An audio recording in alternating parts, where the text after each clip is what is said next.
joined by Kym Marsh. Hello, my lovely, how are you? I'm fine, thank you. How are you? Is it good to be back? It's fantastic. Slightly nervous, but good though. Yeah, but good nervous. You know, it's good to have some nerves. The adrenaline goes. And... Completely, because it's been kind of 2 years since the whole pop stars phenomenon kind of happened. Right. Yeah. Did you ever think that you would be releasing your own kind of debut single and album? And no, is the simple answer. I didn't, you know, I mean, you know, 1 minute I'm in the band and then I kind of went away for a couple of months and thought I'd give it a shot, but here I am, so it's a bit bizarre. Because it's very weird. There's been loads of reports saying, oh, this was planned all along, and you were...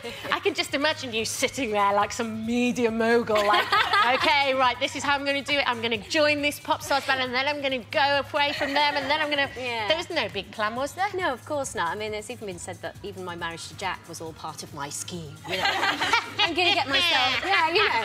I'm going to get myself married to someone I don't love just for my career. Right, OK, so none of that's... No, of course not. No, not at all. Not at all. Would you ever change anything, actually?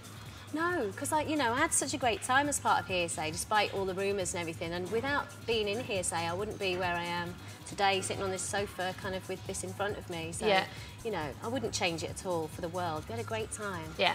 OK, well, I have got some text messages from viewers as well. This first one is from Michelle in Bradford, and she says, I used to be the biggest Hearsay fan, and I love Girls Aloud. People say there shouldn't be another pop stars band and that they won't make it. What is your opinion? Thank you, Michelle. I think it's people are getting a little bit unfair about all this kind of, you know, made-for-TV bands and things like that. Because I actually, no matter what people think, I still think it's a really, really good way of introducing people to the music industry.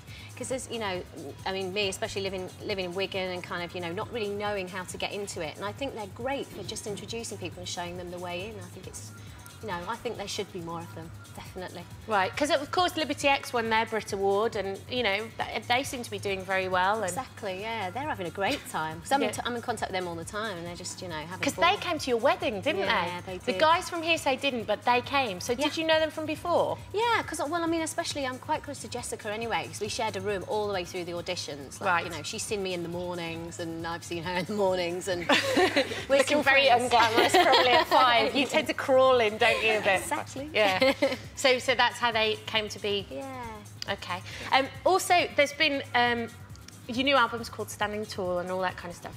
Do you feel, in any way, shape, or form, responsible for the fact that Hearsay aren't together anymore? That's, you know, I've been asked this before, and I'm sure you have been. I think, you know, if I'm going to sit here and say, yes, I had something to do with it, it's like making me feel like I'm some kind of, you know, big part of Hearsay and they couldn't last without me, which is just not true. I mean, they were all equally as, you know, talented, and we'll go on and do really well. So I don't think my leaving played any kind of part, really, at all.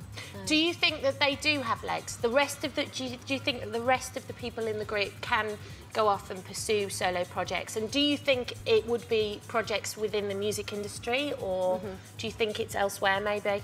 I think every one of them will go on and do something. I mean, I know Suzanne's already got something, and I know Mylene's looking for a deal at the moment and everything. So I'm sure that, you know, they'll all go on and do other things. They're very strong characters, and they all have, you know, really, really great voices. And I think they'll go on and do well. Yeah.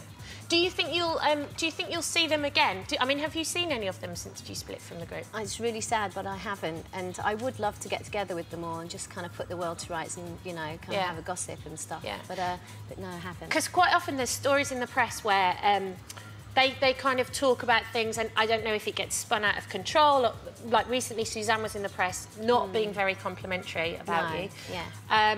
Do you take that to heart, or how do you feel about that? Not at all. And I mean, you've still got to remember that you can't believe everything you read. And you know, I've fallen victim to that many times. And I think you know, if it was said, what's wrong with council estates, by the way? Yeah. Yeah. No, I mean, you know, it's not. I don't feel any remorse or anything. So I don't understand why that was written. So maybe she did say it, maybe she didn't. I don't know. OK, well, thank you very much for joining us this morning, and thank you for being very open and having a really good chat. Right, thank you very much indeed. Kym Marsh.